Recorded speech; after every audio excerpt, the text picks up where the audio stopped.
Olá meninas, boa noite, tudo bem com vocês? Vamos dar seguimento à nossa disciplina Avaliação do Ensino e da Aprendizagem, nossa segunda aula hoje, né? Então assim, eu vou fazer uma pequena revisão para a gente dar uma continuidade sem se perder no assunto, tá? Então na aula passada a gente viu o que é avaliação, né? Que a avaliação é um processo sistematizado de registro de resultados de acordo com uma aprendizagem que a gente está dando em determinadas turmas, né? E a avaliação não pode ser considerada como uma ameaça. O professor jamais poderá usar a avaliação como equilíbrio para colocar a disciplina dentro da sala de aula.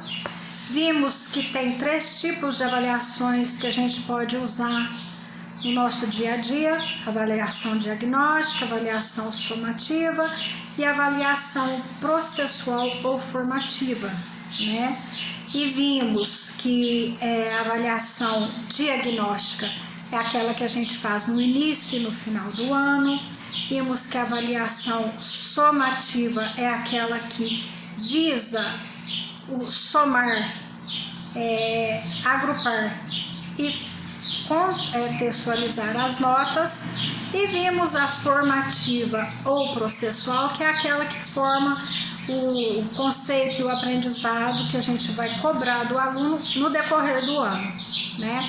Vimos algumas definições de avaliação segundo Jussara Hoffmann e segundo Lucchesi, e a gente encerrou a nossa aula começando com as concepções de avaliação que a gente pode adotar, né? E aí essas concepções, elas vieram em forma de indagações, de perguntas.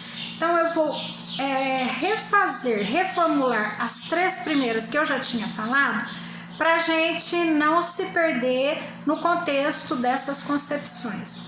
Então vamos lá. A primeira concepção que a gente falou foi a seguinte, que a gente indagou, que foi uma pergunta, né?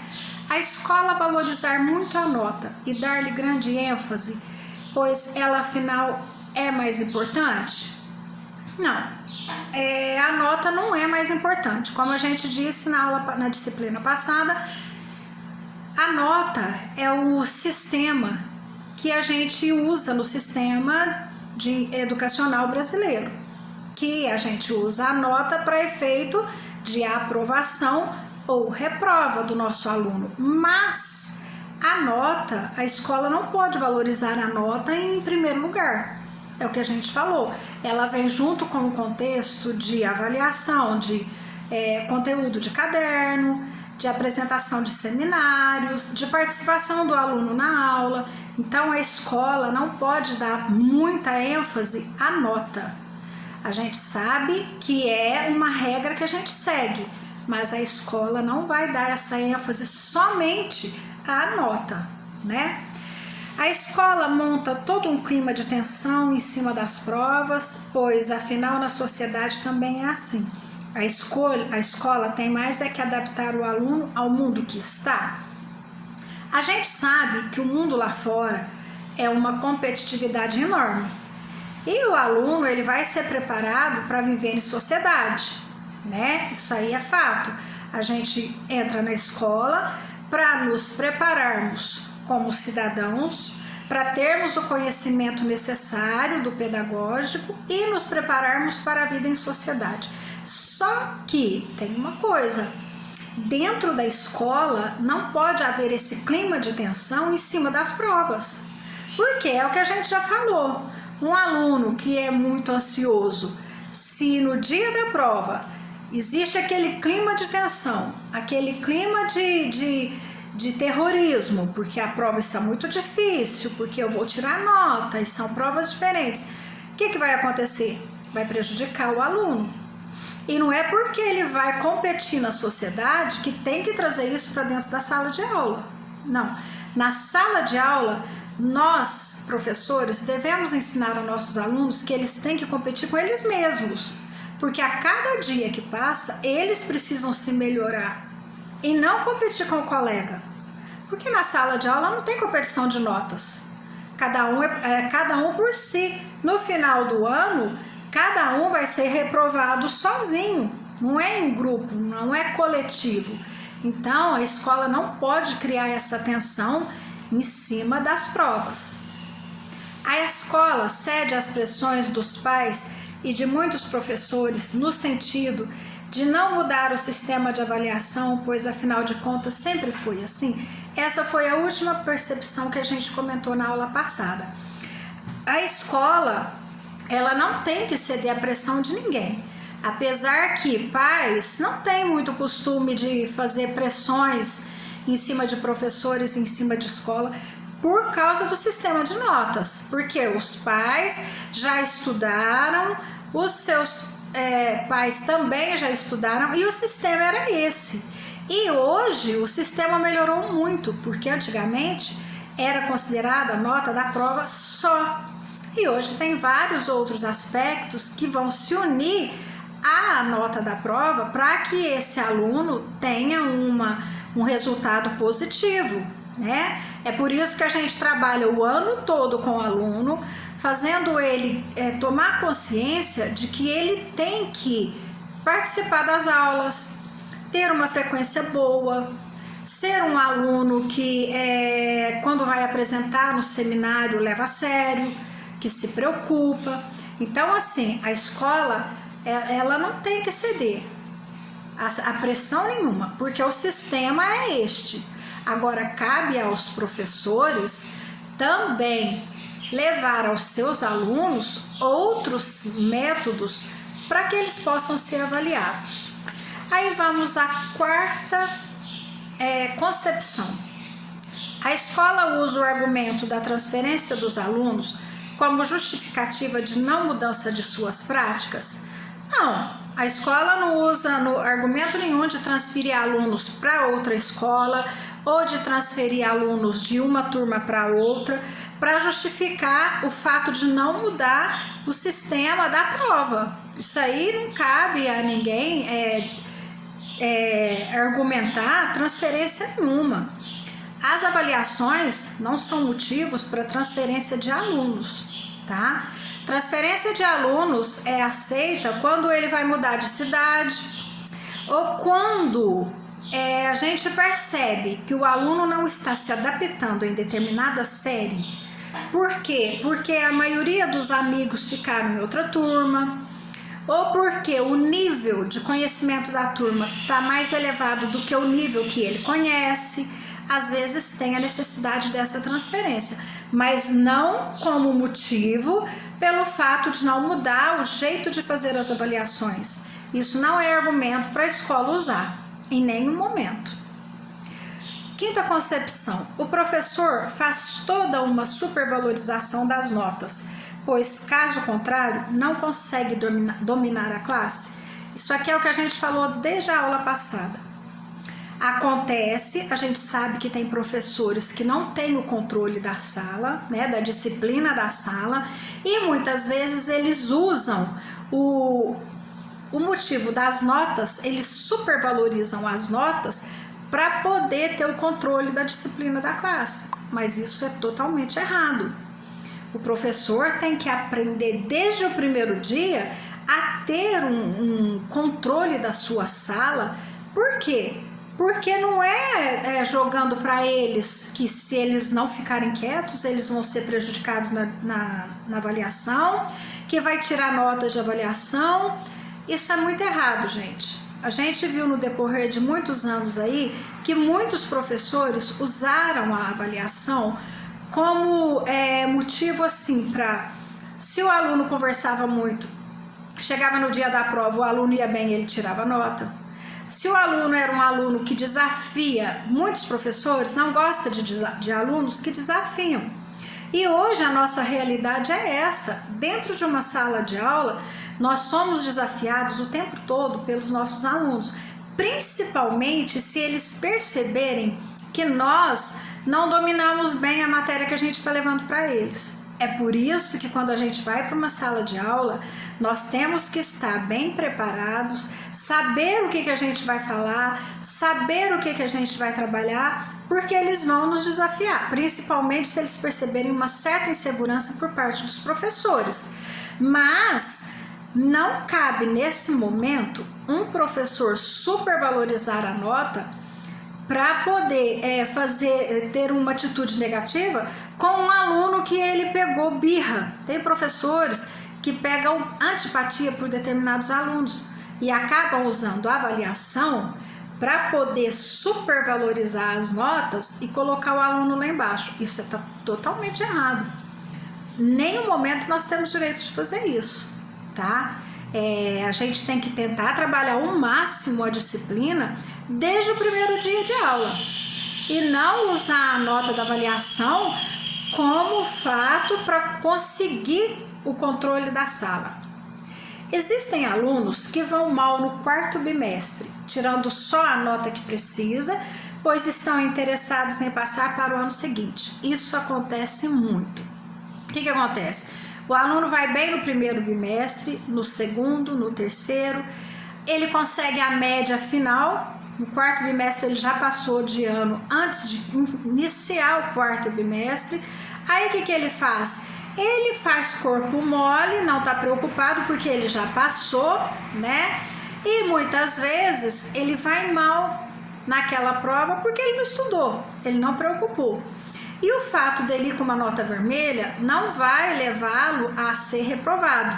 Ele apenas vai com nota vermelha.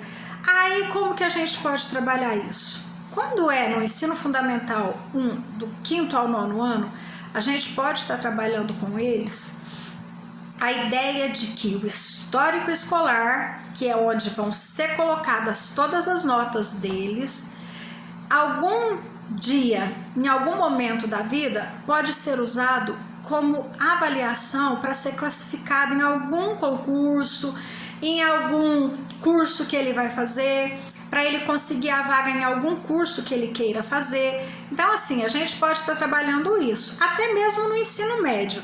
É que no ensino médio eles já são mais, assim, desafiadores e eles acabam nem ligando, né? Então, assim, mas é uma maneira da gente trabalhar isso com eles e passar isso para eles, o que não é mentira, porque tem vários cursos, tem várias escolas que muitas vezes, se eu não estou enganada, a ETEC, o Senai, durante muito tempo, usava o histórico para dar um ponto a mais na classificação do aluno de acordo com o histórico dele. Então, assim, a gente tem que mostrar para o aluno que se ele tem uma nota vermelha no quarto bimestre, não é positivo para ele, para que ele possa fazer, ter um esforço, correr atrás para ir com uma nota boa e não deixar correr frouxo. Mas acontece muito. Isso é muito comum, tem muito aluno que chega no terceiro bimestre, já passou, então ele faz corpo mole, não preocupa mais no último bimestre. O professor só valoriza a resposta certa, pois na sociedade é isso que importa? Totalmente errado. A gente sabe que lá fora, quando a gente vai prestar um concurso, vai concorrer a uma vaga de emprego, o que está importando é a resposta certa, né? Mas numa avaliação, a gente tem que ver e levar em conta a opinião do aluno. Muitas vezes tem muitos professores que analisam a avaliação e quando percebem que o aluno não colocou do jeito que ele queria ou do jeito que estava na disciplina, mesmo sendo correto da maneira que o aluno colocou, ele dá errado. Então, assim, o professor tem que valorizar a opinião do seu aluno e levar em conta todo aquele conhecimento que o aluno vai mostrar na avaliação. A gente não pode exigir que o aluno coloque igualzinho está no livro que a gente está dando a matéria. A gente não pode exigir que o aluno coloque com as mesmas palavras que a gente falou. Então, assim, numa avaliação, a gente tem que valorizar a resposta do aluno e também, quando tem uma correção, a gente tem que mostrar para o aluno aonde foi que ele errou, quando for fazer a correção da prova, que é o melhor, principalmente no ensino fundamental 1, né? Que a gente trabalha no começo do ano para a gente ver mostrar para ele o que ele errou, para que numa próxima avaliação ele não cometa os mesmos erros. O fato dos alunos terem um branco, medo, nervosismo, ansiedade e vários outros motivos é culpa deles e das famílias por não terem o hábito de estudar todo dia? A escola nada tem a ver com isso? Errado. O fato do aluno não estudar todos os dias, isso aí é um costume e um ritmo que a família tem que colocar o aluno para que ele possa criar esse hábito de estudo na sua casa. Agora, chegar na prova e dar um branco, ficar nervoso ou ficar ansioso, esquecer tudo, nem sempre é culpa da família. É o que a gente já falou. Muitas vezes esse aluno vai trazer alguma situação negativa de casa, tá? Muitas vezes está passando alguma situação de separação, muitas vezes ele viu briga entre os pais, muitas vezes eles estão em situação financeira difícil, e tudo isso acaba influenciando, porque esse aluno vai para a escola com a cabeça cheia de preocupação nos problemas que tem em casa. Então, assim, não é culpa da família e nem é culpa dele, né? Agora, quando o professor cria um clima de tensão e faz ameaça para esses alunos e chega na hora, eles ficam nervosos, dão um branco, ficam ansiosos, aí é culpa do professor, porque o professor não tem direito de fazer isso com os alunos, tá? Aí o que acontece? No dia da prova, o aluno chegou, deu um branco, ficou nervoso e foi mal. E o professor sabe que o aluno é um bom aluno, é um aluno participativo, é um aluno que faz todas as atividades, é um aluno que não tem dificuldade nenhuma durante as aulas, mas no dia da prova ele foi mal. Aí o professor vai levar em conta só essa situação da prova? O professor tem que aceitar apenas esse dia que ele foi mal na prova? Claro que não. O professor vai ter que levar em conta todas as outras situações que esse aluno vive no dia a dia na sala de aula, tá? Nós não podemos avaliar um aluno apenas por uma atividade, uma avaliação valendo nota, principalmente se esse aluno for mal. Haja visto que nós falamos já várias vezes que a avaliação ela tem que ser unida a outros métodos de avaliação, né? Que a gente já falou em quase todas as outras concepções, que tem várias outras maneiras de avaliar um aluno, né? Os professores desejam boa sorte na prova, já que frequentemente as questões são irrelevantes e arbitrárias, sem contar as vezes que essa expressão tem sentido velado de vingança. Não acredito nisso, não quero acreditar, não consigo conceber que um professor coloca boa sorte numa avaliação apenas para estar se vingando de um aluno porque a prova está difícil. Não acredito nisso, não. No momento que a gente deseja boa sorte, é porque realmente a gente quer que o aluno vá bem, tá? Pode até ser que tenha algum professor que tenha alguma atitude desse tipo, mas é uma atitude de um carrasco, né? É um professor muito carrasco se ele fizer isso. Se ele simplesmente desejar uma boa sorte apenas para ser velado de vingança porque ele quer que a turma vá mal na prova.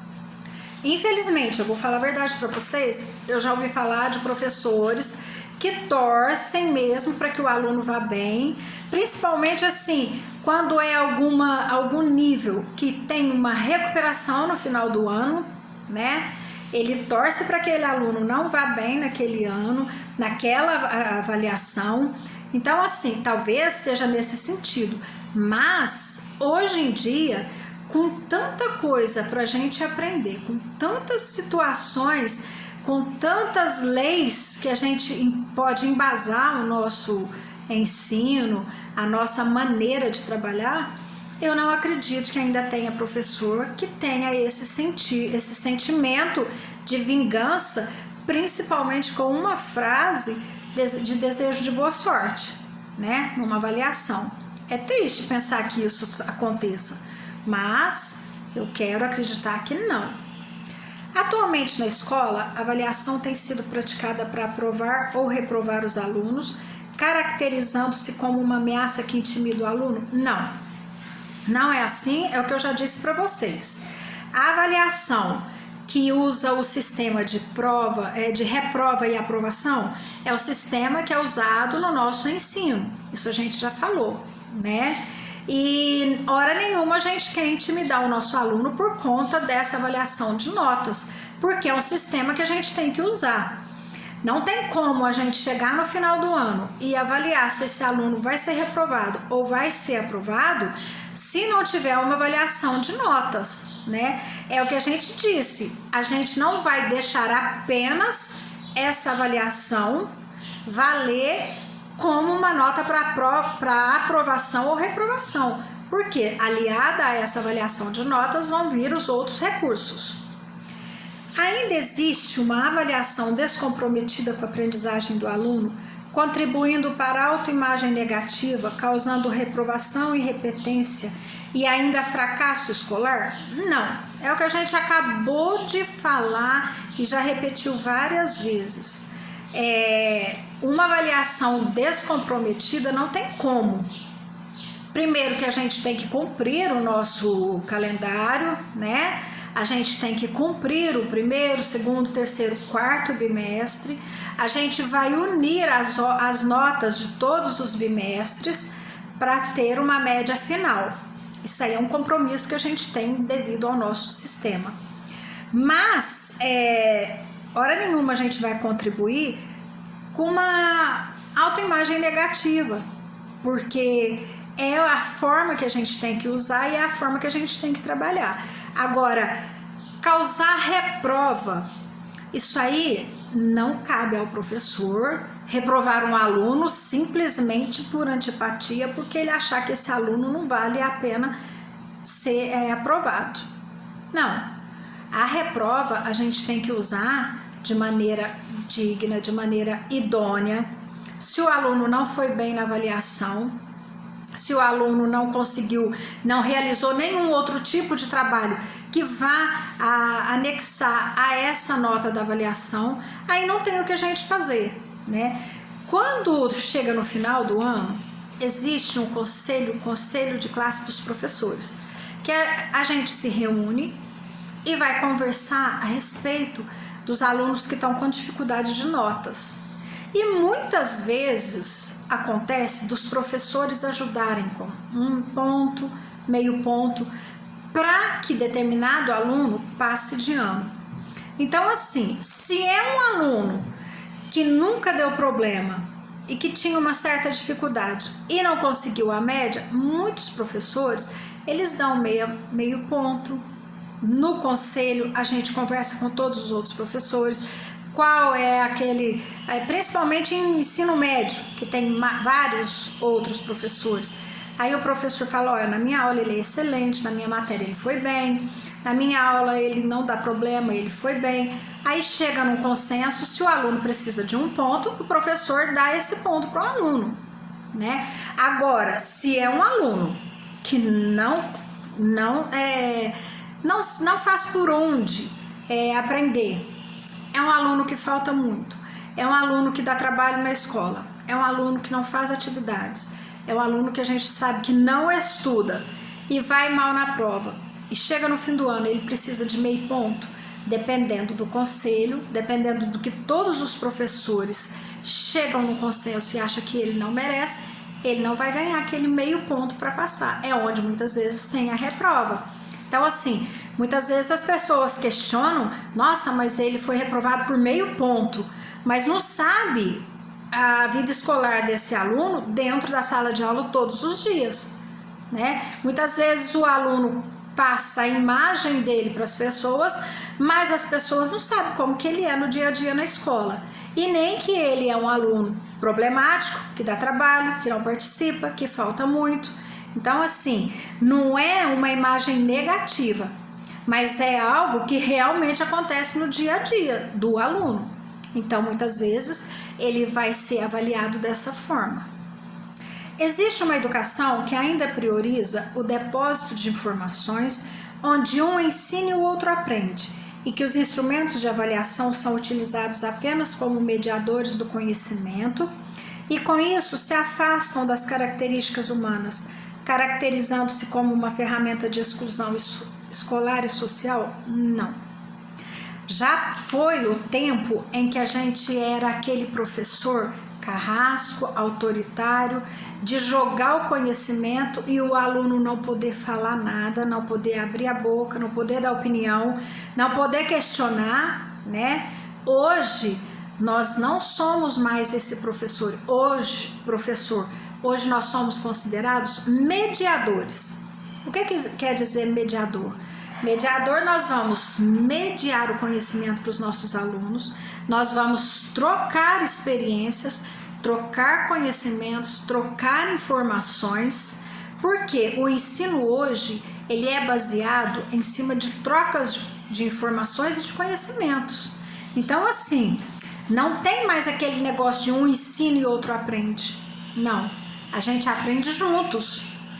E o aluno vai trazer um conhecimento dele, uma experiência dele para a sala de aula, nós vamos conversar, vamos debater, vamos chegar num consenso e muitas vezes o conhecimento que o aluno traz vai acrescentar muito naquela disciplina e naquela aula que a gente vai trabalhar.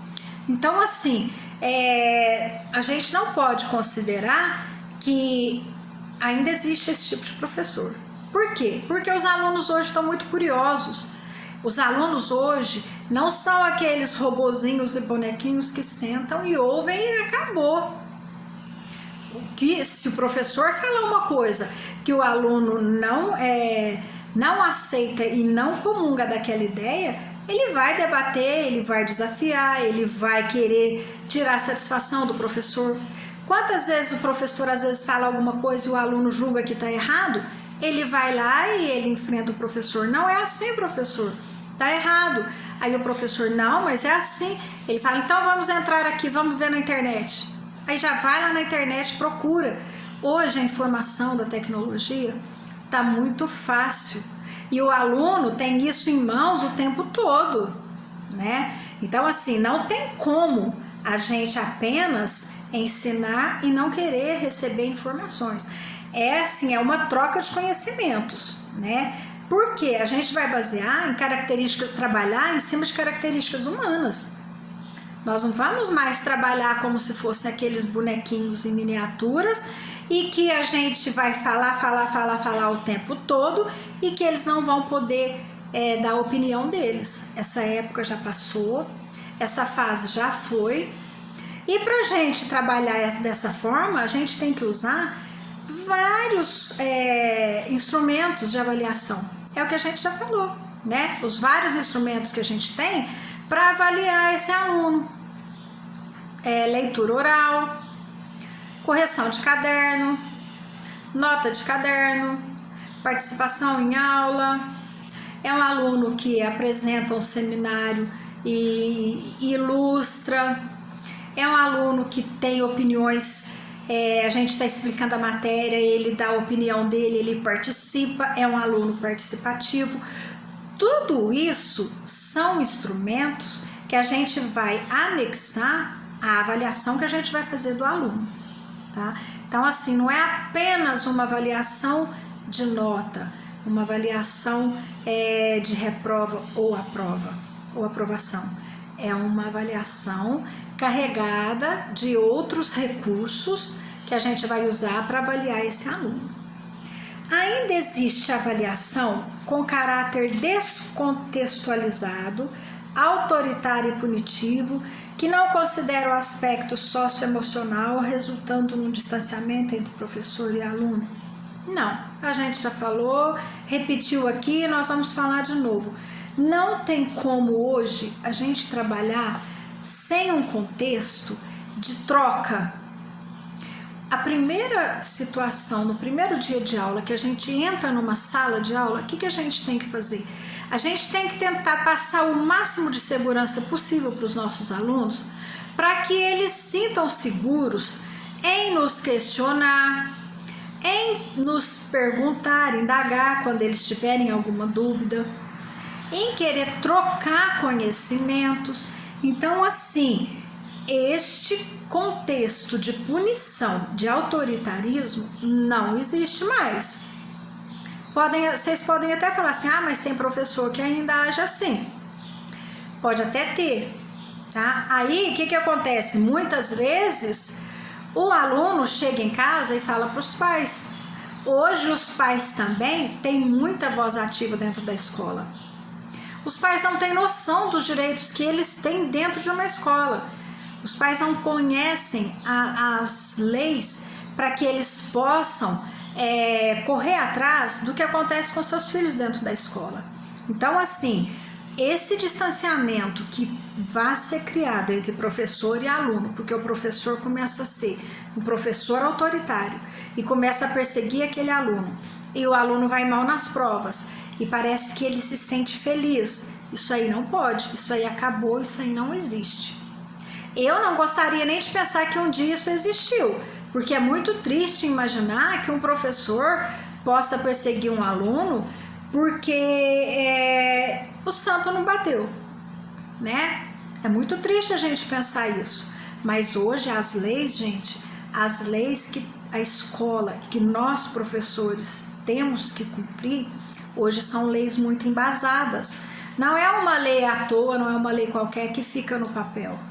É por isso que eu falo que se os pais conhecessem as leis e imaginassem todos os direitos que seus filhos têm dentro da escola, muita coisa seria diferente.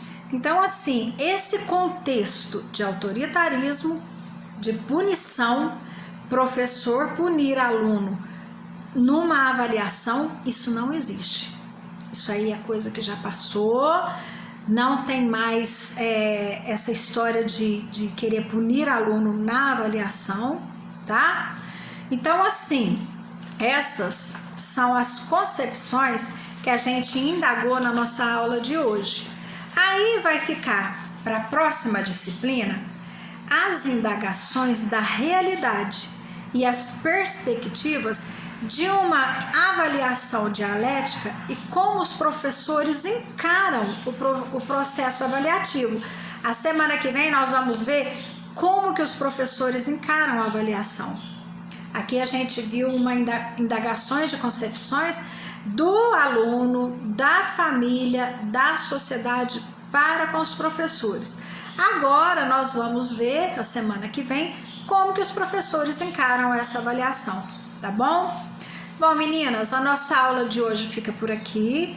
Logo abaixo do vídeo eu vou mandar um vídeo só para acrescentar um pouquinho mais na nossa aula sobre avaliação, tá? É um videozinho curto, muito legal, mas que vai estar falando tudo aquilo que a gente já falou na disciplina de hoje, tá bom?